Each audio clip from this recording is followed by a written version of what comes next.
So these are the 5 kinds of vrittis, or thought forms, that must be controlled to make the mind void, and to allow the inner peace to shine through. Knowing this, our next question is, how can we control these vrittis? It is easy to say, control the mind, but in reality, the mind seems to be controlling us.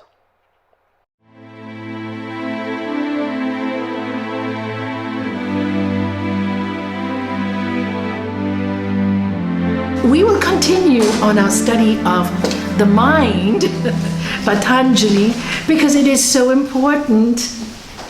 Patanjali really changed my life. I pray, and I know so many of you have been changed by studying this wonderful, wonderful science. And again, it's so old, it's so pure, it's so clean, it doesn't judge, it just tells you simply, okay, you want to touch your spirit, you want to know who you are in this world, you want to know? Then here's a way out. There's a way out. There's a way out for all of us. There's a way to find the peace while you're living. While you're living, did you hear that? Again, can you say while I'm living, everybody? While I'm living. Yeah. Ananda, Sat Chit Ananda. Truth. To live in truth as much as you can. And that's also a practice. Because society has taught us we have to pretend to be recognized. We have to pretend to be a certain way. We just can't be natural. We can't be ourselves. So to find that truth takes years, literally. And then when you sit in that truth, to be comfortable with yourself, with others, in that truth, is another journey. So it is a journey in truth. Sat, sat, sat.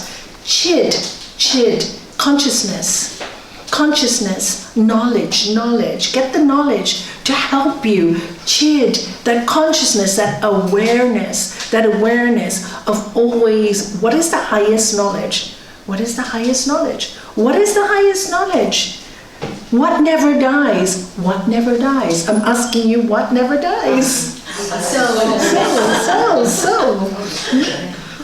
it never dies. So, okay, let's deal with it. So if the soul doesn't die, then why am I so caught up in why am I not moving forward? Why am I acting like this is the only time I'm on this earth? And this is where spirituality is such a paradox. Okay, it is such a paradox. And this is why in India they all say, oh, karma, let's be lazy and don't do anything. No, it doesn't work either. Oh, this is my karma, what can I do? No, that's also not the answer. Yoga is that science. You need to make the effort. And today we are going to talk exactly about that effort, that practice, how we're going to do it to clear the debris of the mind. Because without practice and non-attachment is almost impossible. It's impossible. So I'd like to just revise where we've come up to. So we started with the exposition of yoga. Then we went into what is yoga? Yoga's chitta, vritti, nirodha. The restraint of the modification of the mind stuff is yoga. So what does that mean? When you watch your thoughts, don't act without thinking. Slow down. You're moving too fast. You got to make the moment last. That's a song, right? Exactly that. You got to make the moment last. Restrain. When you restrain, then at least you don't say something you regret. You might shoot out, and every action has an opposite reaction. You have an effect. So you stop that effect. So you break that karma of pain or suffering by restraining. When you do that, you experience a kind of peace. I did it. And I'm calm. And that too takes time. The whole of the sutras explains how to do yoga's chitta vritti nirodha. When you do that, you achieve tadadrastue swarupe vastanam, which is fullness. You experience, the word swarupe means fullness. You feel full. You're no longer hungry. You're no longer, I need this to be happy. I need that to be happy. You are full. You feel full. You got what you need. So, if you die tomorrow, no big deal. Because you're full. Your mission is complete. And that's what we need to feel, that we're full. So anyway, when you feel that way, you feel a connection with that which is full. Because it is everywhere. And then Sri Patanjali continues to tell us in Sutra 4, when you are not in that fullness, you think you are what your thoughts tell you, or what people tell you, or what society tells you. So if somebody tells you you're crazy, you believe you're crazy. Or your thoughts tell you, oh my God, I did this wrong, I'll never be forgiven. You will believe you will never be forgiven. So you believe all these crazy thoughts, which have nothing to do with anything. Because sometimes thoughts are thoughts. You can get all kinds of thoughts in your head. They're normal, you're human. So if you see something you don't like yogis do, oh no, I really don't like this. Okay, you don't like it, big deal. Are you going to do anything about it? No, but it makes me unhappy. So you allowed that thought to make you unhappy, change it. Change it. That thought, that person makes you unhappy, don't go there. Simple. Can't be that simple. It is that simple. You just have to train it. Yeah, 3 or 4 times you may slip. It's okay. You may slip 100 times. It's also okay. But one day, I promise you, you will get there. So that's what he says. Then he says, okay, come on, let's watch the pattern of your mind. What is the pattern of your mind? You have painful thoughts, and there are other thoughts that are not painful. They're painless. Our master further divides them into selfish or selfless. And you see, notice, and this one also helped me a lot. Whenever the thoughts are, I need, I want, I have to have, in the early days, I was miserable. Tell my husband, oh, don't say you love me. How pathetic was I, And he used to say, you should know. That's how he used to answer me.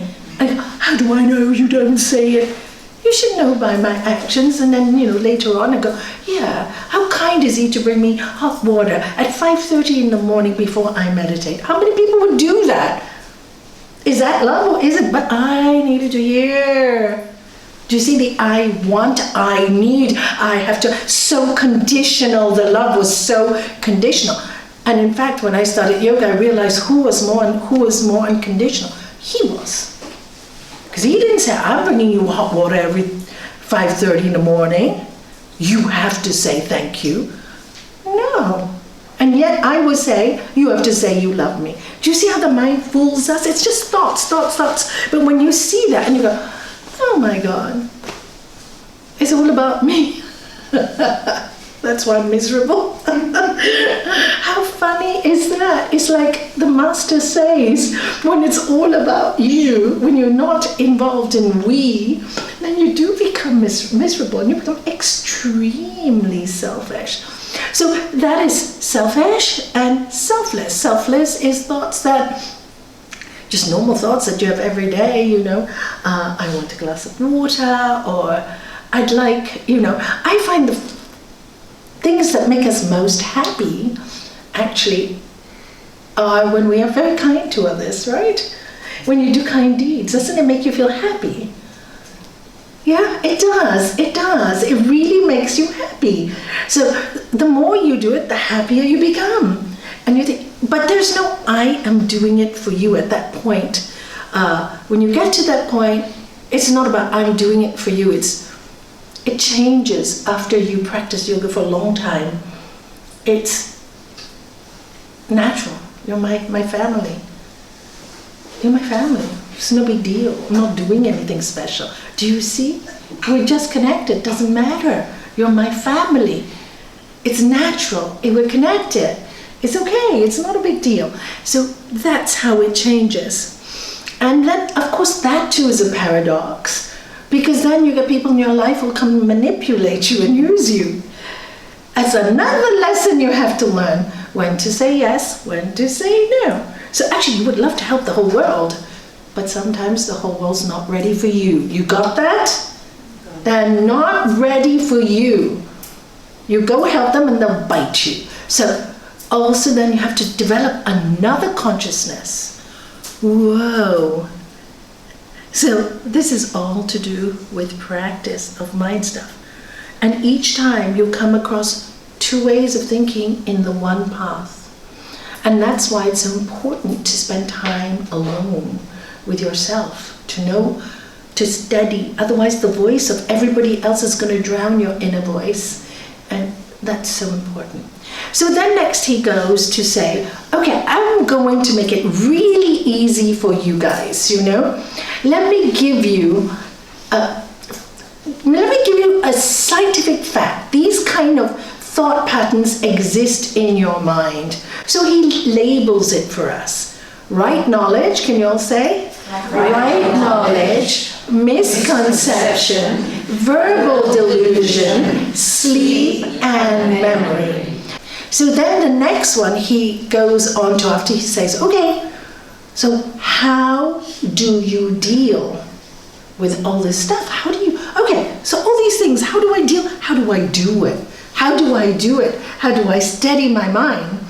You know, because prior to studying Patanjali and even meditating, I still didn't know how. And then he gives us, he says in Sutra 12, these mental modifications can be controlled by practice and non-attachment.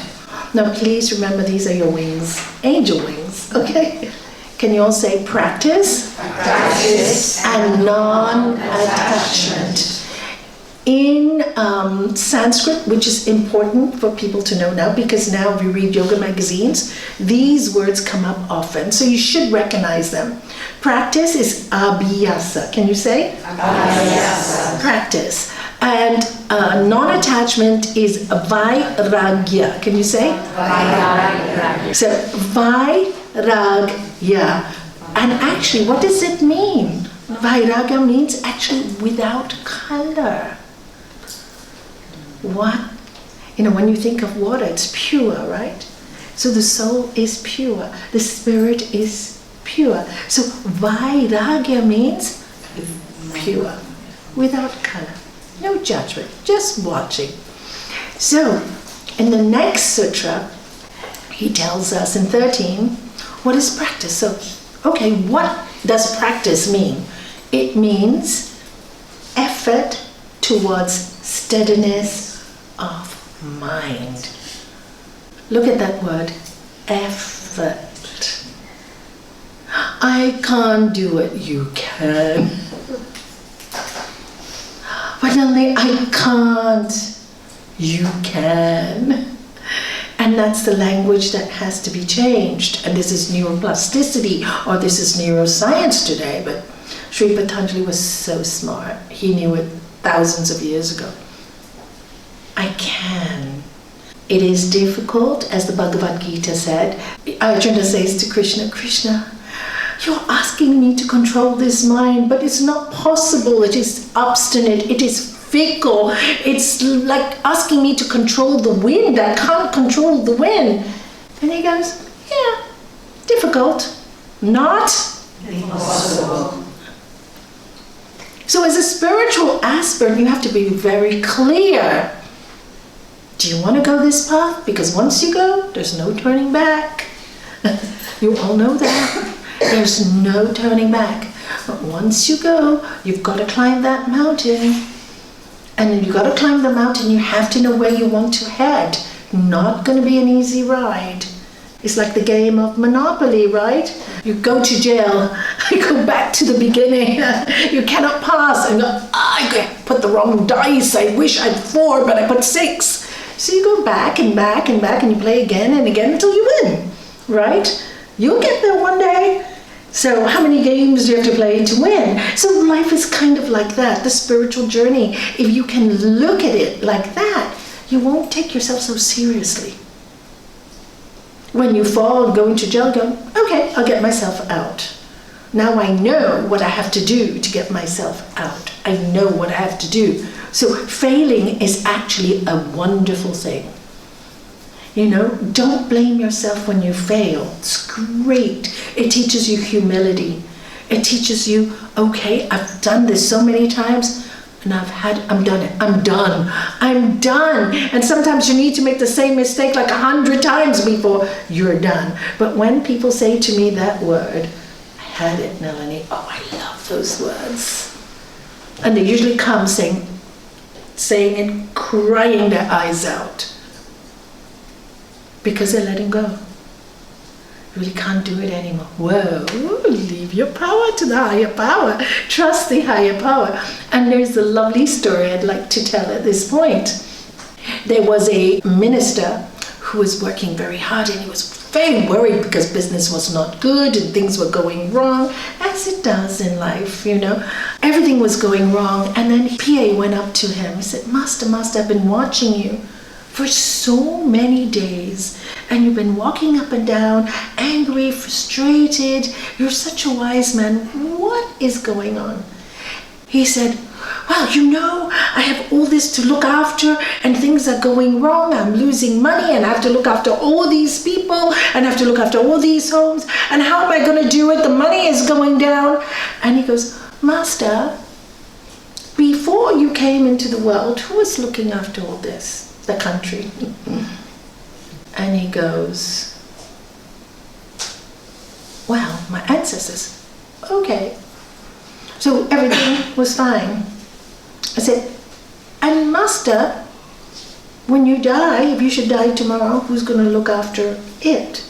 Oh, God will look after everything. So ancestors looked after it, God will look after everything. Why don't you let God look after it now and relax? Why don't you just relax, let it go?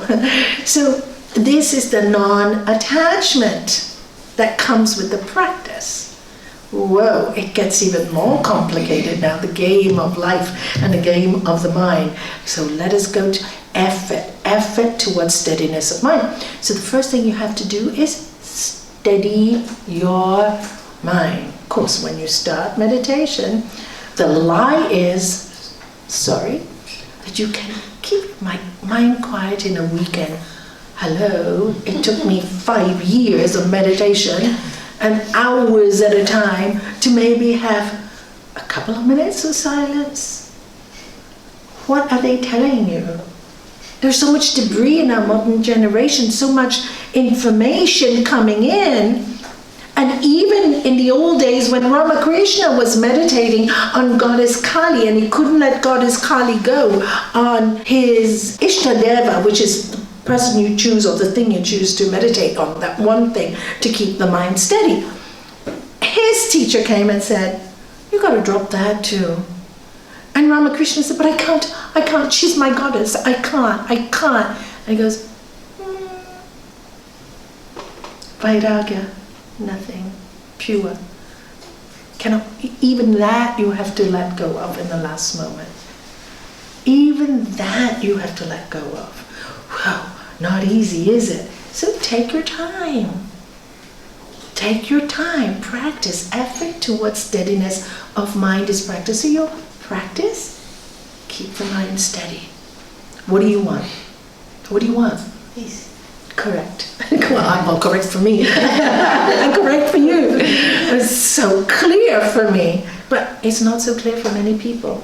And that's one thing you have to understand. They say they want peace. And you will notice around you, this, I want peace. But the business is really bad. But really, I'm so worried about the money. But really, I want this partner. And really, this is not working well. But if this person was with me, I'd be happy. Oh my God. So you don't want peace. You want all the other things. Oh, if I had a house or won the lottery now, I'll be happy. So you don't want peace. No, I want peace. No, you don't want peace. You want that house and you want that lottery. Look for the peace and maybe the lottery and the house will come. But with all this worry, nothing's going to happen because what are you attracting? As you think? So you're attracting worry. You're attracting, if I get this, then only I will be happy. You may never get it and you will never be happy. And an entire life is gone. It's gone. It's too late. It's gone. You may never get it. And that's the wonderful truth about yoga. You may never get that. Maybe because that wasn't meant for you. Maybe it wasn't what you were supposed to have. But always understand you were supposed to have better, but you stuck with that one thing and you gave up the better. Uh-oh. Most human beings do that, you know. They stick to that physical material thing outside there. Their senses go out. But the freedom they give away, wow. Why would you want to give your freedom away to anyone? Empowerment. People give their power away. I see this again and again in relationship. I said, somebody abused you so much. Why did you allow it? You tell me you are divine. You tell me you're a child of God. You sing it, you tell me, you dance, you do all this, and then you go home and you're miserable. Hello? What's the reality? Are you fooling yourself? Fooling the world? Because that's not truthful.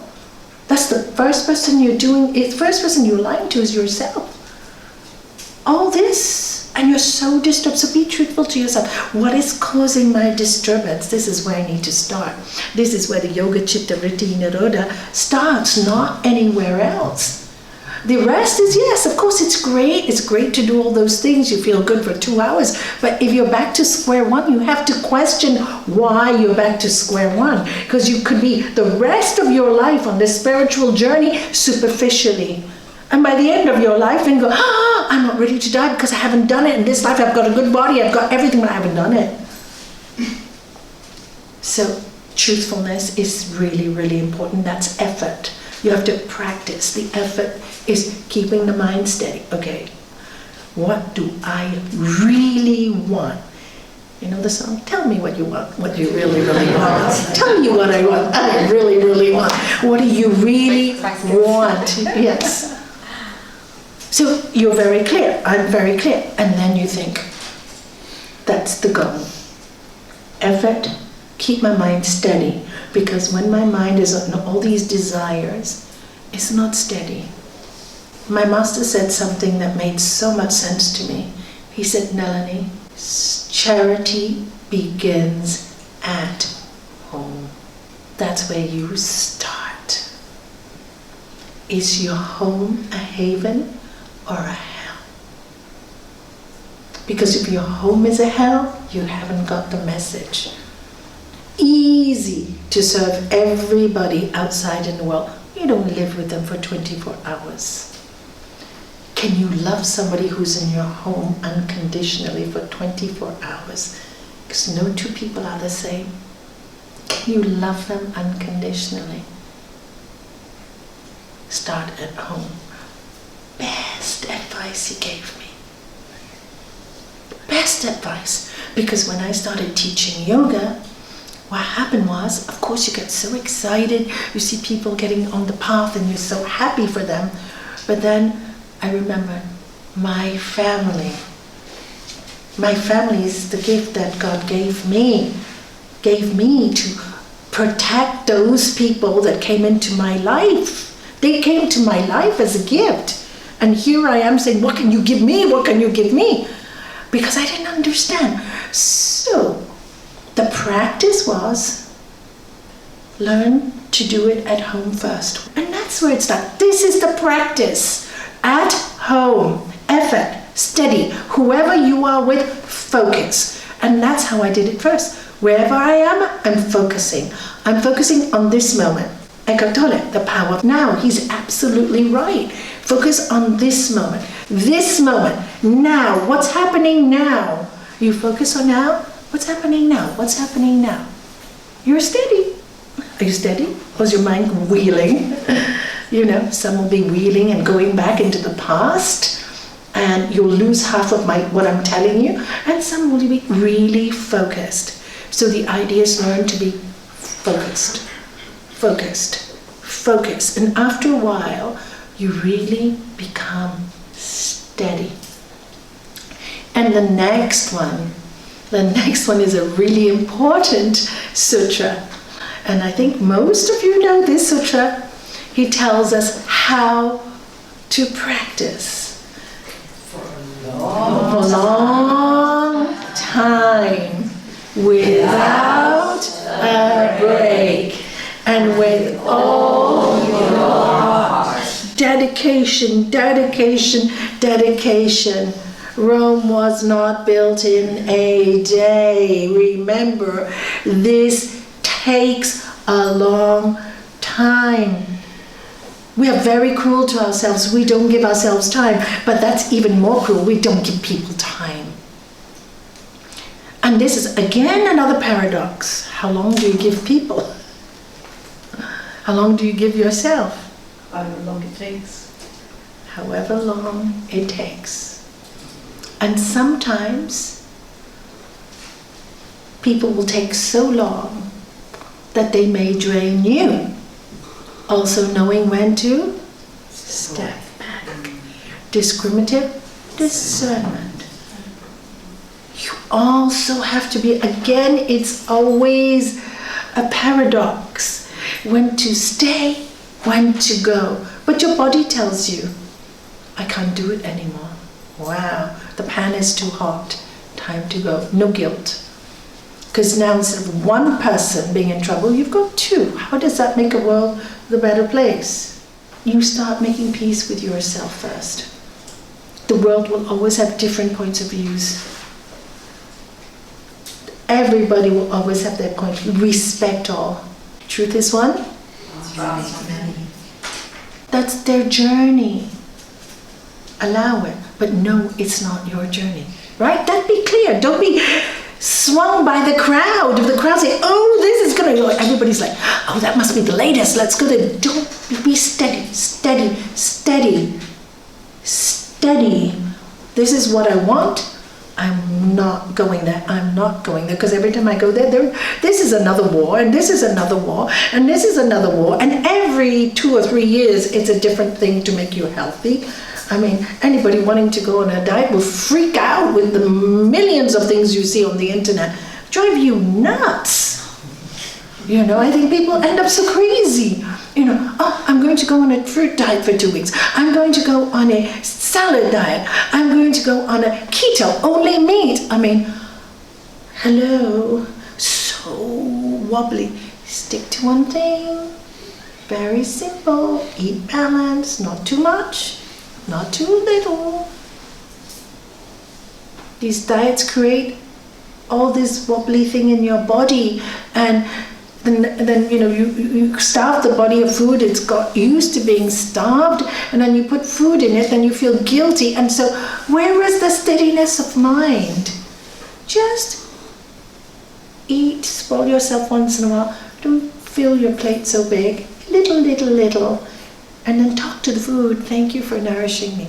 Not too much, not too little. Not too fat, not too thin. Don't sleep too much, don't sleep too little. The whole teaching is about steadiness, balance. Got it? Effort towards steadiness of mind is practice. Practice for a long time without a break and with all your heart. And then the next one, Vairagya. This is a big one, non-attachment. And I picked up this is another lovely text to buy, How to Know God. Also explains the Yoga Sutras of Patanjali, is another version, but it's also a brilliant version. And I picked it up today after a long time, and I noticed that I had marked something. He says, therefore, both practice and non-attachment are necessary. Indeed, it is useless and even dangerous to attempt one without the other. If we try to practice spiritual disciplines without attempting to control the thought waves of our desires, our minds will become violently agitated and perhaps permanently unbalanced. Listen to that. Because let's say you practice the spiritual discipline, but you have a obsession with money, let's just say. Money, money, money. So you'd be fighting yourself all the time. All the time. Who are you fighting? It's better to say I have an obsession with money. It's not making me happy. How do I deal with it? And how do I work through it and give myself time to let that go and to learn? Life will teach you anyway. You know, easy come, easy go. It will teach you. So watch what is that going on. Because if you don't, you're going to constantly be fighting with yourself. This is the battle of the mind. This is the battle of the Bhagavad Gita. It happens here. So he says you can be permanently unbalanced. If we attempt nothing more than a rigid, negative control of the waves of desire without raising waves of love, compassion, and devotion to oppose them, then the results will be even more tragic. For example, if you go on the yoga path, and sometimes some yoga schools, you know, you have to do this, sorry, please forgive me, in order to be loved. What happens? You can't do it. You're not ready. You haven't reached that point yet.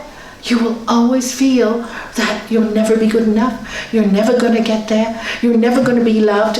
Religions tell you, right? I mean, the religion, you're going to go to hell if you do this. So you're fighting yourself constantly. And none of us was made perfect for a reason. That was our challenge. You can't condemn a person when they're going through their challenge.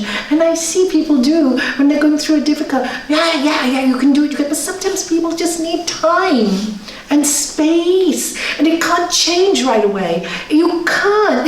My husband used to teach me that, because when he was angry, he would be angry for a long time. And if I was angry, I'd be angry for 5 minutes and that's done. But then I know I come from a big family and we always, played and forgive each other. But he came from a very small family. He didn't have the same upbringing.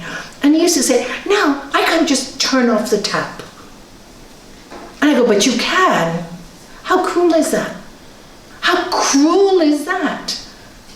And then after I started doing therapy myself, I learned you can't turn off the tap. I was practicing so I could turn my tap slightly down, not enough because I was still telling him to turn off his tap. He goes, I can't do like you. I need time. I need a day to just, take the day. That's what yoga gave me. The compassion, the love, the acceptance. Whereas, you gotta do it now. It's not possible sometimes. Okay? So sometimes we become very cruel. You have to be vegan, otherwise you're cruel, you're an animal killer.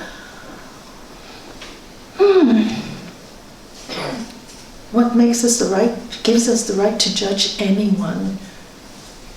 I know meat eaters who are the kindest people, and I know vegans and vegetarians that can be so cruel. Who would I rather be with? That's my truth. That is my truth. Who would I rather be with? I'd rather be with kindness, compassion, love than somebody who's breaking everybody down because of the way they eat or the way they look or the way they feel. I don't want to be with that. That doesn't give me peace. It's not the Lord of love. It's not what Lord Jesus taught us. It's not what Gurudev taught us. It's not what all the great saints and saints taught us. And yet we go on that horrible path of judgment and it makes us sick. Okay? So this is the non-attachment. This is the non-attachment. And it is the hardest one to do. And so that becomes tragic.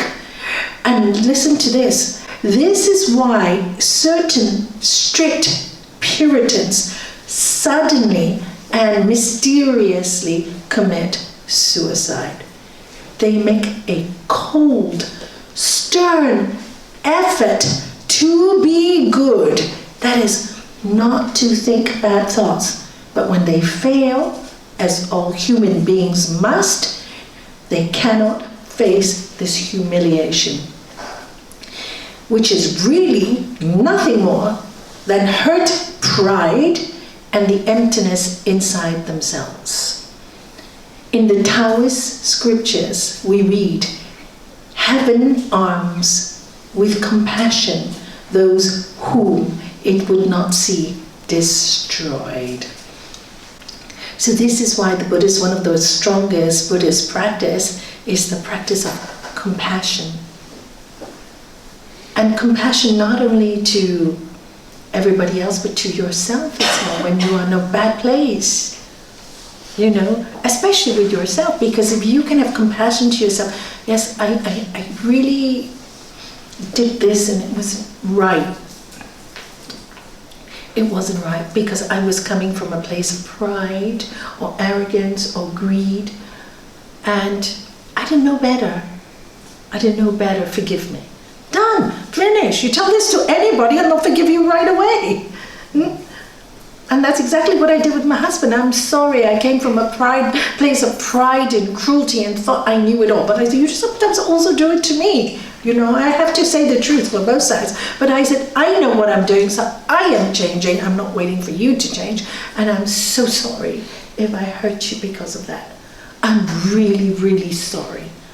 And then I feel so good. I'm free. And he goes, oh, darling, don't worry. No failure is ever really a failure unless we stop trying altogether. Indeed, it may be a blessing in disguise, a much needed lesson. Non-attachment is the exercise of discrimination. We gradually gain control of the painful or impure thought waves by asking ourselves, why do I really desire that object? Why do I really desire it? What permanent advantage should I gain by possessing it? In what way would its possession help me towards greater knowledge and freedom? I love the word freedom, for me is more important. Freedom. And finally, freeing ourselves from imaginary needs and desires is the most wonderful feeling in the world. And Christ said, for my yoke is easy and my burden is light. So he has a yoke, it's easy, but my burden is light. Why? Because he was free. Didn't bother him. All the burdens didn't bother him. So it is better to be free than to be caught in this web of what do people think, what do I think? Just be free, be with that connection that we're all looking for. That's why we came to this earth. We came to get back home to our divine selves. We really did. And we know we did because we're not there. We feel when the connection is lost. People call me up. This morning I got a phone call. My connection is lost. Help, help. My connection is lost. Okay, let's see what caused this connection, this loss of connection. And then the person will say, oh, I had an argument with people I'm really, really close to and I love, and it was over some business. And then we went into because you wanted something? Yes, I wanted, and they didn't want to give it to me. Oh, there you got it. How did it make you feel? Oh, I went into hell. And I'm not feeling with God connected to this peace anymore. I've lost it. I've lost it, Melanie. I've lost it. No, you haven't lost it. The anger took over. That's all. The anger took over. You haven't lost it. If you had lost it, you wouldn't pick up the phone and call me so early in the morning. You wouldn't have called me. You haven't lost it, and you wanted to. You know you haven't. It's just the greed took over. The anger took over. And then we talked about the situation. We worked out how to work through that situation with compassion and love, not with anger and fear. So just using different tools, still had to face the same thing, but different tools on how to face the problem. And I said, how do you feel after that? It was the anger. I feel connected again. Do you see? The anger is what disconnects us. That desire, I have to have this in order to be happy, and and then arguments start. No, yes, I'm right, you're wrong, and whoa, everything is gone. So connection is to do with compassion. This is their point of view. This is my point of view. Don't get attached to my point of view is right and your point of view is wrong. Uh-oh, that's dangerous. The non-attachment is, this is your point of view. This is my point of view. I accept yours. I don't agree with it. You don't agree with mine. Let's think a few days and see if we can come up with a solution. Let's see how we can find a solution. That's what peace is about. And when you let go like that, then peace, people want to talk. They want to find a solution. And then always ask the other person, have I done something to offend you? And the moment you say that, they'll say, no, you know what? I've also been wrong. Why? There's a letting go. We talk about letting go to Ishvara Pranidhanam, but where's Ishvara? Where is the divine? In everyone and everything. But this is what yoga is about. This is the compassion and the forgiveness, no matter how hard life has been to you, to lighten up. It's a play. Lighten up. We're light, right? We're light, we're beautiful. So where's the beautiful? Where's the light? And when you witness that kind of light, there's like a magical aura around. It's just so simply happy. So simply happy. It's nothing fancy, nothing decorative. It's just simple joy. And that is so wonderful to experience. And that is really non-attachment. It gives you that freedom. It doesn't mean people don't continue to suffer. They do, I'm sure. There are moments when the darkness will come out. But that they're even able to laugh at that darkness is such a great progress. You see? And you take each day as it comes. And this is the non-attachment. And Sri Patanjali, in Sutra 15, he says the consciousness of self-mastery in one who is free from craving for objects seen or heard is non-attachment. The consciousness of self-mastery. You are conscious. Now, this is what it means. This is the non-attachment. When you start to really get non-attached, you are conscious that you are free from all those objects that you craved for or things that you wanted so much. And suddenly, wow, I don't really need this anymore. Oh my goodness, I don't feel like this anymore. I'm not worried about the millions of wrinkles in the white hairs anymore. They make me wise. Do you know, this kind of consciousness, I love getting old. I'm just talking about different things, right? I don't really need this to make me happy. So this is the flow of the energy. This is what changes. This is the Ishvara Pranidhanam, the letting go, which happens naturally when you become non-attached for craving for things. You cannot force this, okay? And this is people, I have to be, and this is what he said, if you do it rigidly, I have to give this up, I have to give this up, then you give it up physically, but it's still in your mind all day long. I really want it, but I can't have it. That makes me a bad yogi, so I'm not going to have it. So, wow, what's going on inside is scary, isn't it? It's frightening for me. That's hell. I went through it. It was hell. Hell and heaven are on this earth. Thank God that part of life is over. Because we have lots of hell to face. Like I said, there's death to face, the people we love, and illnesses to face, and all. That's enough. We don't need more hell. And that's the non-attachment to these silly things that we think are so important. But it's not that we are, it's our journey, you see. We are meant to go through this. We are meant to learn about it. When we learn about it and when we let it go, we know that there's this energy called God or divine, whatever you want to, just always looking after you. Wow. And then you go, oh my God, why was I attached to all those things? Because without wanting that, my mind is so clear, and I can feel this energy called love so vibrantly that if you put your palms up now on your seats, all of you, you will feel this. I mean it. Place your palms up like this, because love is an energy. That letting go is an energy. There's a dynamic thing that happens to our electrical system called the Kundalini, because we are electrical beings. We are the most incredible machines in the world, and we keep looking at building machines outside that make themselves more intelligent than us, when we should be working on inside with the best machine in the world, and feel the energy run through our body. And how can we transmit this? What stops us is the lack of practice and steadying up our mind. We stop ourselves. Is the lack of it's too many desires in their head. Wow, I want freedom. Tell yourself, what do I want?